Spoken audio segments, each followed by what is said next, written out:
Hello, welcome to my Facebook Live series. My name is Kristin Grayce McGary, and I'm a holistic integrative healthcare provider. I'm a licensed acupuncturist. I'm certified in functional medicine, advanced cranial sacral therapy, lifeline technique, neural and perineural therapy, homeopathy, all sorts of cool tools in my toolbox. And I've created this Facebook Live series to talk about all things health and wellness during this pandemic, so that you can emerge from this pandemic inspired and empowered and even healthier than when it began. And today I'm talking about a really important topic called insulin resistance. Many people have insulin resistance and they're unaware. One of the things I specialize in is functional blood chemistry analysis. And my second book, called Know Your Blood, Know Your Health, is all about functional blood chemistry analysis for you, the consumer, and how it can save your life and really change your life and empower you to have different kinds of conversations with your healthcare team. I do talk about insulin resistance in the book, but I'd like to give you just the lowdown today.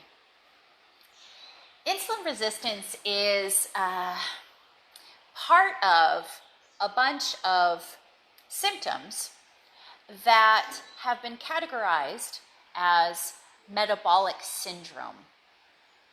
And several things that can alert you that you may have insulin resistance even though your chiropractor, your naturopath, and your physician never told you you do, and probably never understood how to really dive into a lab properly to show you if you are predisposed to that or if you're on your way to having diabetes or cardiovascular disease, which insulin resistance is a precursor to, is because they just didn't understand how so many things in your lab are connected. So here are some of the signs. If you have 2 or 3 of these signs, you likely have insulin resistance and just didn't even know it.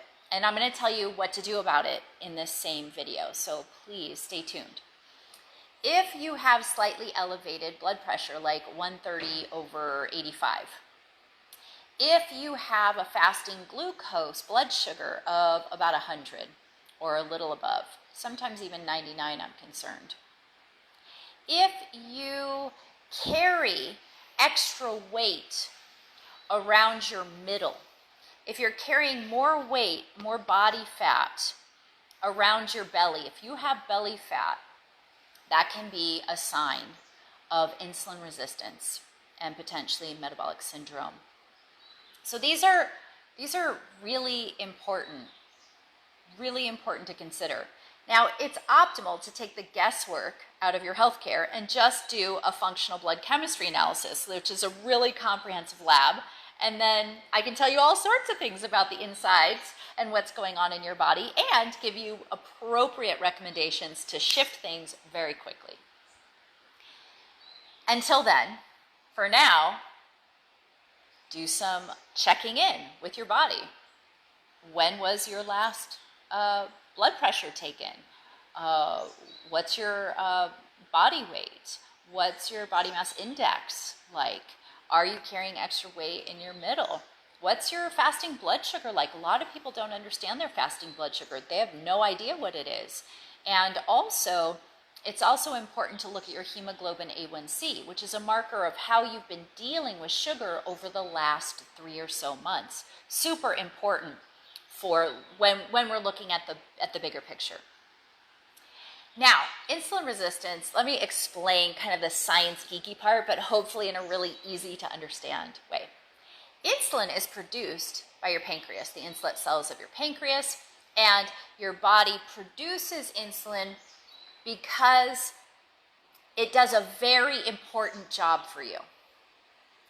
When you eat foods that have glucose or any kind of carbohydrate or sweet sugar, anything, your blood sugar increases.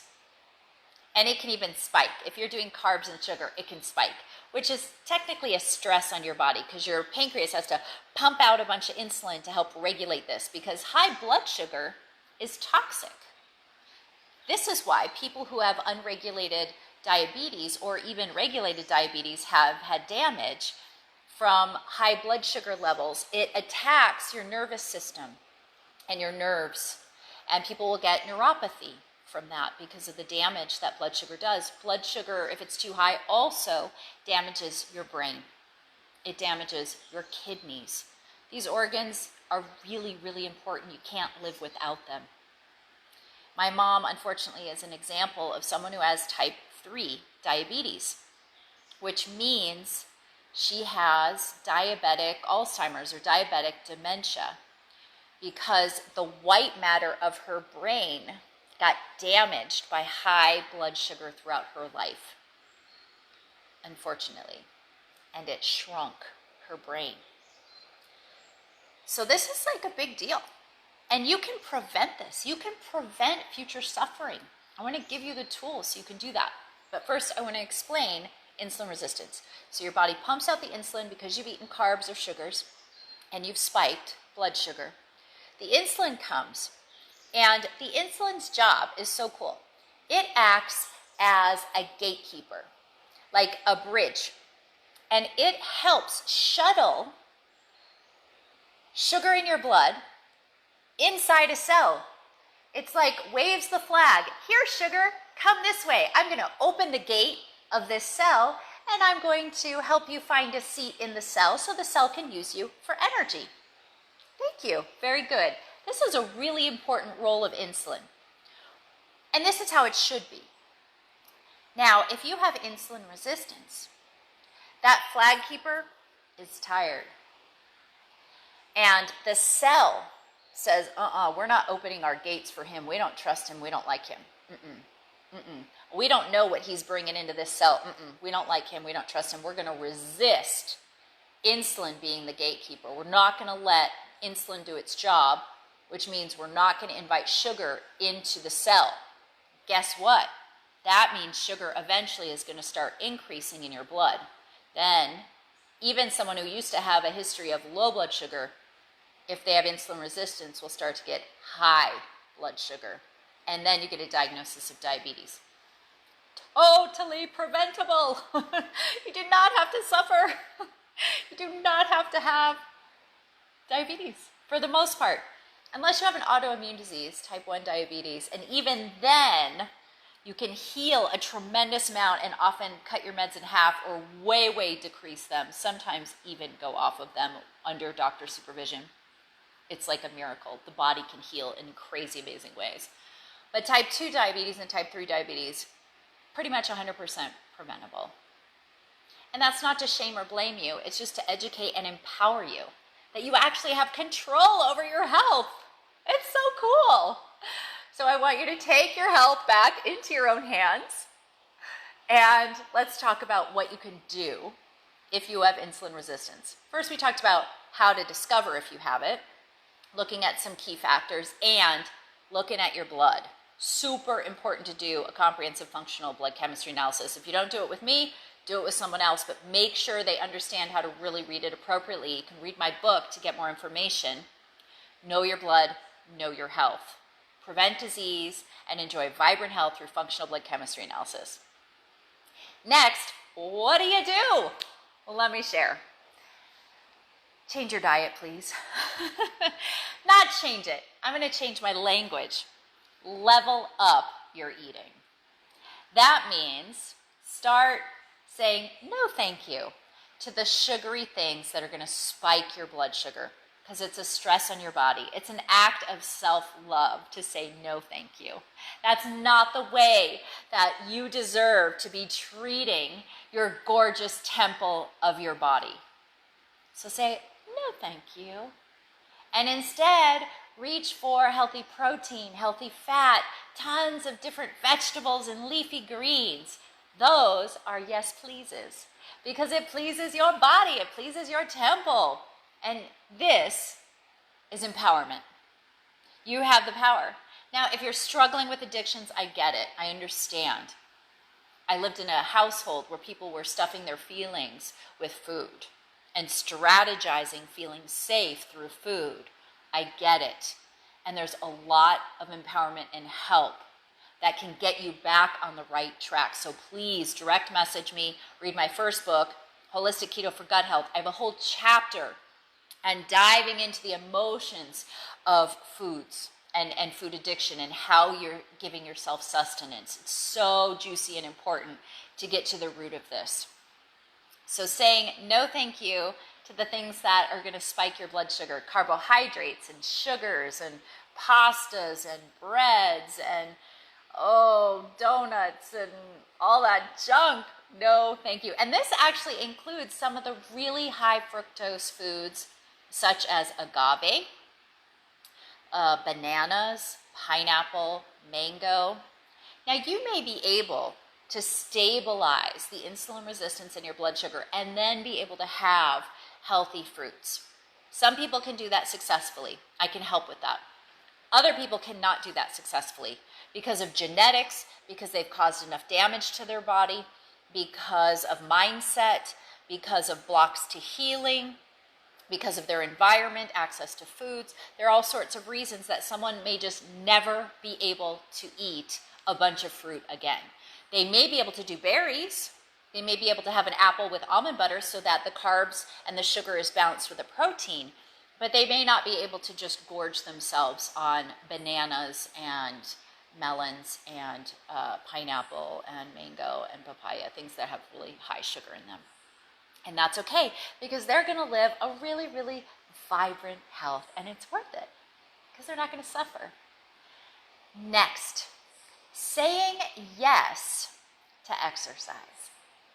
What science has shown us is that a certain type of exercise has been proven to reverse insulin resistance. You have the power to do this. It's called high intensity interval training. It's known as HIIT, H-I-I-T. And what research has shown us, what science, Western medical science has shown us, is that doing HIIT, high intensity interval training, can sensitize your cells to insulin so that the insulin can help do its job and shuttle the sugar into the cell, and the cell knows how to use it. That's amazing. And this is great news because you don't have to go to the gym for 2 hours. High intensity interval training is just that. It's high intensity, but it's short intervals. So you don't have to stress yourself out going to the gym for so long. You don't have to be a gym rat to do this stuff. This is easy. So I'm going to give you a breakdown of a couple of examples of high intensity interval training. Now, I have patients that have knee issues and back issues, and we're working remotely right now. And so I can coach them on structural things that can help their knees and self-care that can help their knees, and then guide them to acupuncture, advanced craniosacral therapy, doing one-on-one work with me, doing VIP work where we do deep dives, and take care of all those structural issues so they can do more high-intensity interval training successfully, pain-free, with a smile on their face. Okay, I'm going to use a stationary bike as an example because it's easy and it's low impact. There is high impact interval training too, and I'm happy to mention that as well, but I want to start with cycling. Whether you go outdoors and cycle or you have a stationary bike or you go to the gym, I understand right now people aren't going to the gym, so hopefully you have something at home. This is an example, and I'll also give you some higher impact examples. Let's say you do a warm-up for 3 to 5 minutes. So you're on your bicycle, your bicicleta in Spanish, and you are riding your bike, and you got your timer there. I always have my little timer going so I can see, okay, my 3 minutes, 4 minutes, 5 minutes, okay, now I'm ready. I did my warm-up. I'm ready to start my interval training. I'm going to start, depending on your capacity and how fit you are, just start with 30 seconds on, 30 seconds moderate speed. This means 30 seconds all out, as fast as you can pedal, so you're out of breath and you can't talk, and then 30 seconds tranquilo, 30 seconds moderate paced, okay? Just a medium pace. And you're timing it, you're watching your timer. 30 seconds is up of that medium pace. Guess what? You go right back in to high intensity interval. 30 seconds, rápido, rápido, as fast as you can, so you're really out of breath, followed by 30 seconds of medium speed, medium paced, okay? And you're gonna do this, if you have a lot of excess body fat body weight on you, and you are not exercising and you've been a couch potato, then you could do this 5 intervals. You could do 5 of those sets and you're done. Then you do a little 5-minute cool down. And you're going to do this 5 days a week. Now, if you're more fit, you could do 10 sets and see how you feel and then do your cool down. Do this for a week, and then the next week you may be feeling much stronger, and maybe you consider increasing your interval times to 40 seconds that week, maybe for 1 or 2 weeks, 5 days a week. So now you're 40 seconds on as fast as you can, and then 40 seconds more medium, followed by 40 seconds on fast, fast, fast, and 40 seconds medium, and doing 5 or 10 sets of that. Eventually, you can get to 60 seconds. I don't think you need to go much more than 60 seconds in this case for insulin resistance. And some people may choose to stay at 40 or 45. That's okay. And then you could, depending on your fitness level, go to as many as 20 intervals. So these are examples. And if we're working one-on-one, I individualize it and coach you in a little different way. But this is a really good starting point. Let's talk about some higher impact. In case your knees are doing well and your back's okay, you want to do a little higher impact, there's some cool stuff online. I love Shaun T. I don't get paid to tell you that. I just think he's great. And he's got some new dance videos out that are for cardio exercise. It's not quite as hardcore as, say, his insanity workouts are. Oh my gosh, I love the insanity workouts. That is some high intensity fun happening. You're doing burpees and triangle jumping jacks and push-ups, and you're running in place, and you're doing high knees and all sorts of fun goodness. And that will get your heart going. And that's a way of doing interval training. And you could do pieces of that, although he's got a really nice workout. His insanities are really, really good. It's called Insanity. And he does warm-ups before and after, which I love because so many people do not do proper warm-ups. And then he's doing fun sets. So consider that. And there's so many cool things online. So you could look for your own happy version. There's some really cool dance things out there.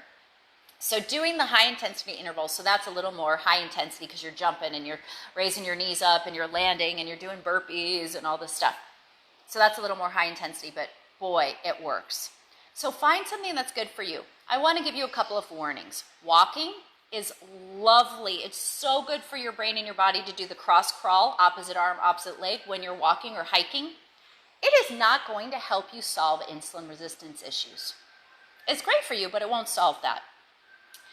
If you're walking uphill, that helps. If you're super duper out of breath and you're almost running up a big hill, that can help. Running or sprinting is another way of doing high intensity interval training. You do short sprints for 30 seconds on, 30 seconds walking, 40 seconds on, 40 seconds walking. That's another way to get some high intensity intervals in if you enjoy running. I was a distance runner and I trained myself to, I have a call coming in. I trained myself to do high intensity intervals and become a sprinter. Although genetically and historically, I was a long distance athlete. So you can train yourself too. So your genetics are not everything, and they definitely can predispose you to things, but I have really trained myself to be able to do these intervals, and they really have worked for me. I actually was getting insulin resistant, and I have a history of this in my family. My family has a lot of diabetes, and a lot of it was because they weren't eating well. But even though I was eating well, I had some thyroid issues, and it was causing my blood sugar to be wonky.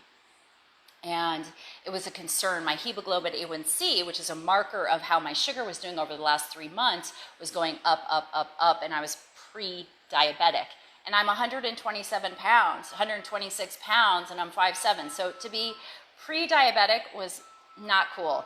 And the high-intensity interval training really shifted it. I am no longer pre-diabetic. My blood sugar is incredibly healthy and balanced, and my hemoglobin A1C is really, really healthy, 5.1, I think, super duper healthy. So yours can be too. Very important. Okay, next is mindset. So we talked about food, we talked about exercise. Let's talk about your mind. Your mind is super powerful, like really powerful. And about 95 to 98% of everything is coming from your unconscious mind.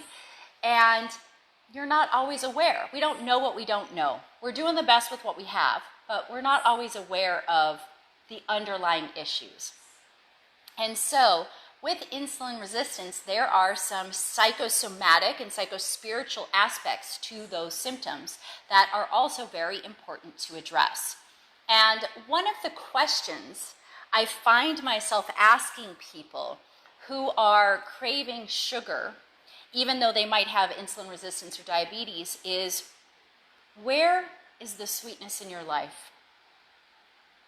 Where are you finding sweetness in your life? Where are you creating sweetness in your life? And if it's only through food, it's time to have a different conversation with your body and to look at your lifestyle and to look at your mindset, your relationship with food, your relationship to yourself and your beautiful temple, and your relationship to self-care. So there are more questions that I like to ask. I have a lot in my first book, Holistic Keto for Gut Health. I have a whole chapter, like I had mentioned, on going deeper around your relationship to food and yourself and self-care, and asking contemplative questions and journaling about your relationship to food. So your mindset around how your metabolism is working is really important. Now, I look at your symptoms and your whole life and your blood work to determine where your blind spots are. We all have them. They're not bad. But it's really helpful to get that dialed in and figure it out so that you don't have to keep guessing. That's one of the first things when I work with my teachers or mentors. One of the first things I'm asking is, show me my blind spot, please. I'm not seeing it. Point it out to me so that I can get a handle on things in a different way, in a new and refreshing way, and take my power back. And so that's something I do one-on-one as well. So mindset around food, self-care, sustenance. If someone has cardiovascular disease, or let's say they're carrying extra tissue in their gut, around their abdomen, if they're carrying extra tissue and they've got love handles and there's stuff going on, there's usually a block of energy. There's usually stored emotions in the body.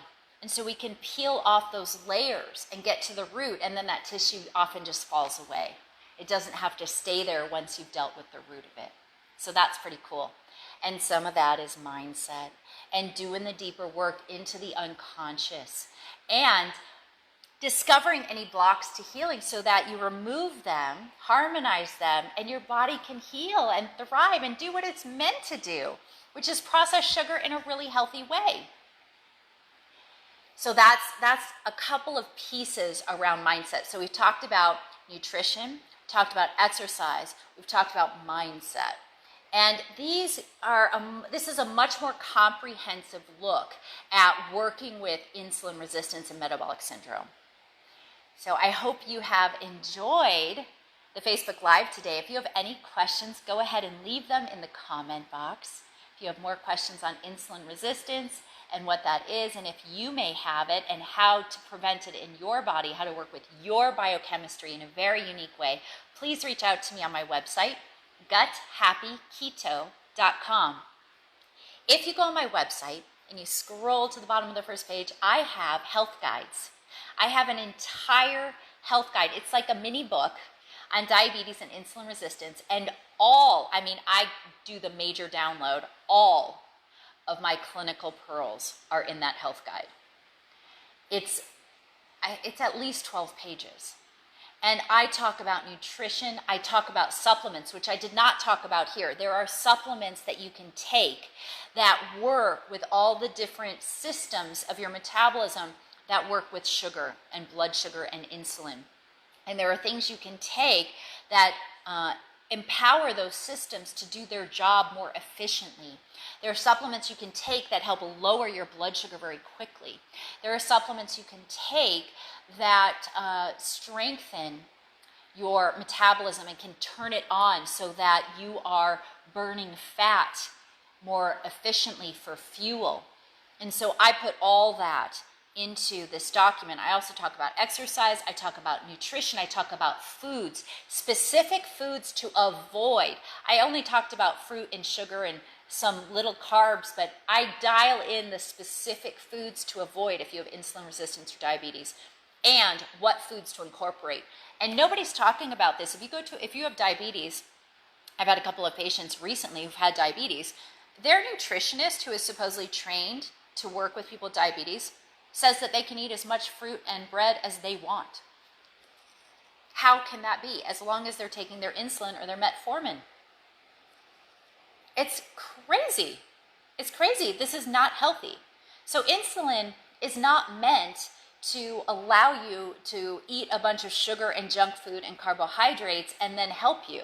No, this is going to cause more damage and more suffering in your future. And so this particular health guide I have on insulin resistance and diabetes dials in all the foods that you can eat that are really good for you and the ones you really need to avoid that no one's talking about.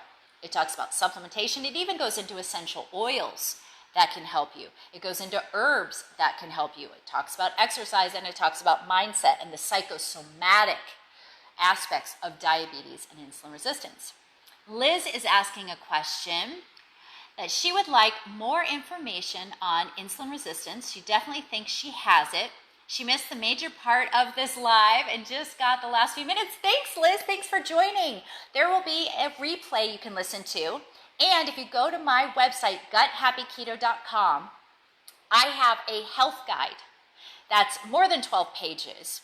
That's beautiful. It's like Kaiser decorated, gorgeous, like super professional, super beautiful layout.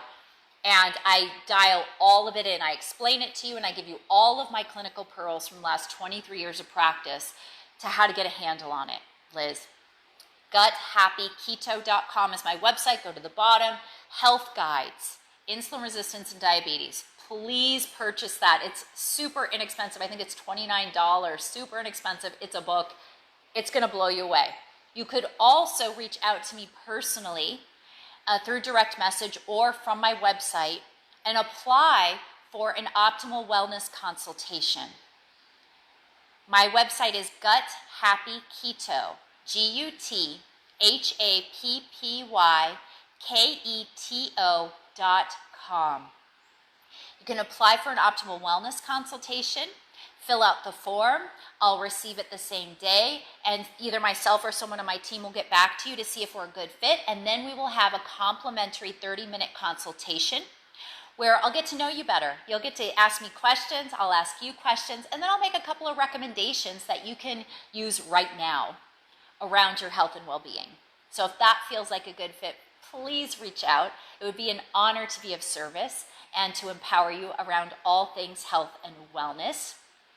All right, Liz, thank you so much for joining, and check out that website, guthappyketo.com. She's asking what the website is, and I look forward to speaking with you tomorrow. Tomorrow, I have to say, is one of my favorite topics, so please join me.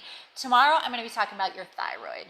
My thyroid, the thyroid, everything thyroid tomorrow. So please join me, bring your friends. Please, thyroid is so important, and I'm going to share a bunch of really cool information that you've never heard before about your thyroid, and I'm so excited. Okay, until tomorrow, make it a blessed day and be well. Bye for now.